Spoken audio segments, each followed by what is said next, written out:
na naman ang inyong vlogger's friend Kitrali. And for today's video, today is Saturday, December na pala. December 7, 2024. And hindi ko alam kung kailan ito ma-upload, guys. Parang ilang weeks na rin akong hindi nag-video kasi ewan ko ba, hindi kami nakakalabas, so wala na masyadong video. So for today's ganap, ayun, naglakwatsa lang kami sa Kari.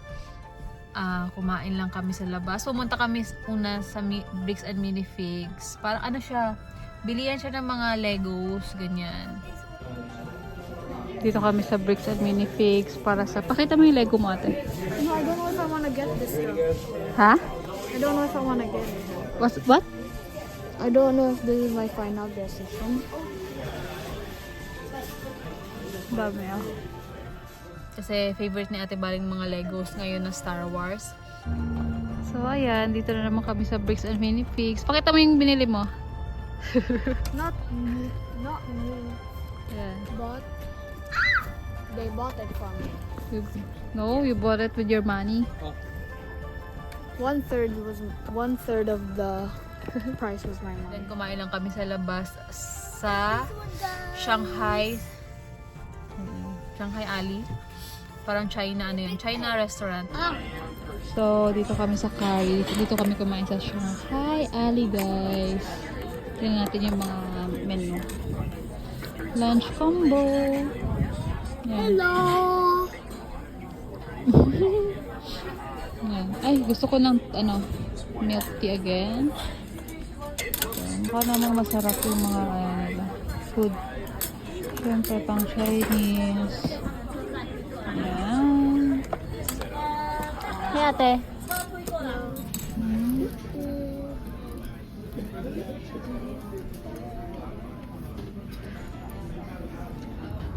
So, dito kami kakain sa Shanghai Alley, guys. Then, pumunta kami sa Fenton Mall.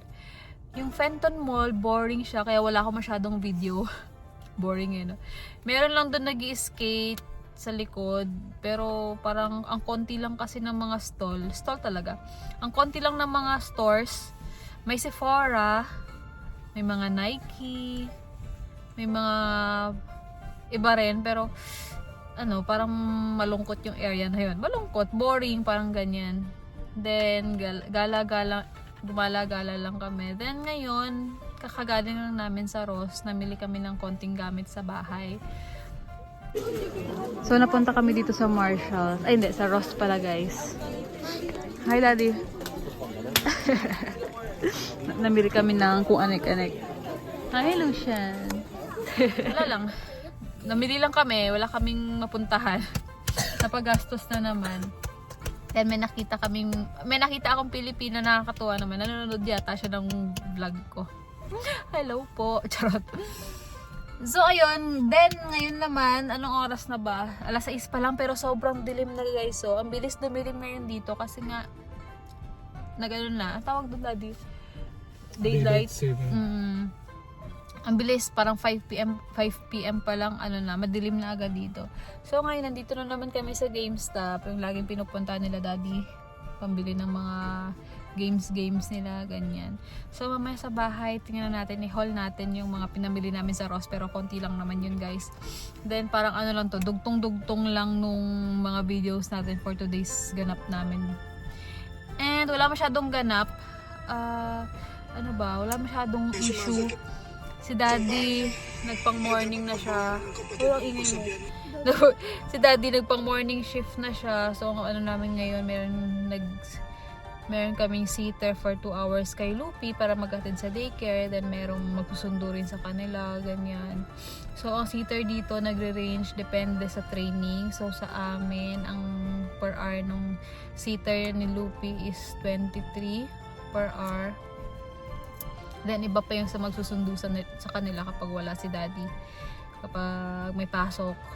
Si ate kasi, pwede siya mag-bus. Kaya lang, parang hindi rin ako comfortable na si Lupi lang yung susunduin. So, sinusundo pati si ate. Tapos si Lupi. At the same time, ganyan. So, ganun ang setup namin ngayon, guys. Nagsisitter kami. Tapos, hindi siya Filipino. Ganyan. So, medyo may worry kapag wala kami sa bahay. kapag ganung mga eksena. Ganyan. Ano lang naman, magpapakain lang siya kay Lupi, magpapaligo, ganyan, tapos maghahatid sa school, sa daycare. And ayun, pupunta sila sa GameStop ngayon, guys. So, ayun lang muna ang ma-update ko. Medyo mahirap ang buhay. Ayun talaga, kasi, ay nako, yun nga ang worry namin ngayon. Nasa day shift na kasi si Daddy, kaya windang-windang kami. And so far naman, buti na lang by January or February, na ano ko naman na medyo nakapag-request na ako ng off ko, kaya tinataon ko talaga sa duty ni Daddy para at kahit paano ilang araw lang ang wala kami sa bahay pareho. Kasi ang hirap din mag-ipagkatiwala naman ng mga bata sa ibang tao na hindi mo talaga kilala. Kahit, even naman sa Philippines, diba? Kahit gano'n. Especially dito, wala kaming kakilala talaga. May kakilala na kami na. May mga friends naman na kaming Pinoy din, na nurses din, ganyan, na kasama din ni Daddy sa work, ganyan. Pero, syempre, as in, wala ka talaga kaming family, ganyan. So, nakakaya rin naman ipagkatiwala na ipabantay yung mga bata sa mga pareho naming working, diba? So, ayun. Talagang need namin mag-sitter siya. So, ganun ang update namin ngayon, guys. And, okay, what's the name of your sitter, Lupi? Sino? Paano? Kamusta siya, anak? Good siya sa'yo? So, ayun lang, guys. Yan natin mamaya yung mga pinamili namin sa Ross. Konti lang naman yun. Mga gamit lang talaga sa bahay. Actually, pwede rin pala kayong bumili ng mga gamit sa bahay sa Ross. Ganyan. Hindi lang siya mga damit, sapatos, or what. Meron din siya mga gamit sa bahay. Alexa, stop! Tara, may pa-Alexa na kami, guys. Look. So, ito, kakarating lang namin. Quick haul lang natin itong mga pinamili natin. So, more on lang to, gamit sa bahay. Bumili ako ng basahan, bath rug, yan, para sa CR, guys. Then, ito, para sa mga eggs namin. Egg drawer. Mura lang to, tingnan nyo. Kano nga ba to? $11.99 lang. Then, ano pa ba yung gamit sa bahay? May mga laruan lang ng mga kids. Ito, bumili rin kami ng tong-tong-tong, pakitong-kitong. Yan, mga tongs, tatlo. Another jacket. Kasi grabe ngayon, nag-negative 6 na. Oh my God. So, ano pa ba?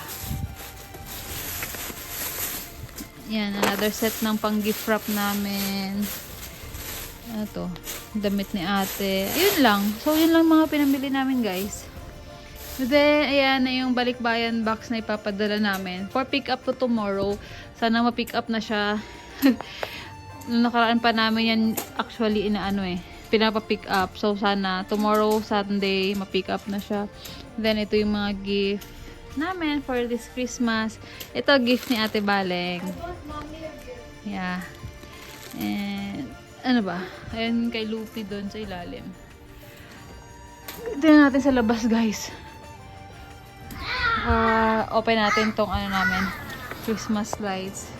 Grabe ang lamig ngayon. Ngayong time na to, 6:30, nasa siya, 2 degrees. Pero kapag umaga, nag-negative 6 dito, guys. So, yun lang. Doon ko natatapusin ang vlog na to kasi malamig dito sa labas namin, guys. At bakit naka-open ang naka-open ang ilaw dito. Ay, grabe. Ito yung namin, parang ewan ko tawag dyan. So, yun lang, guys. Thank you for watching this vlog. Bye!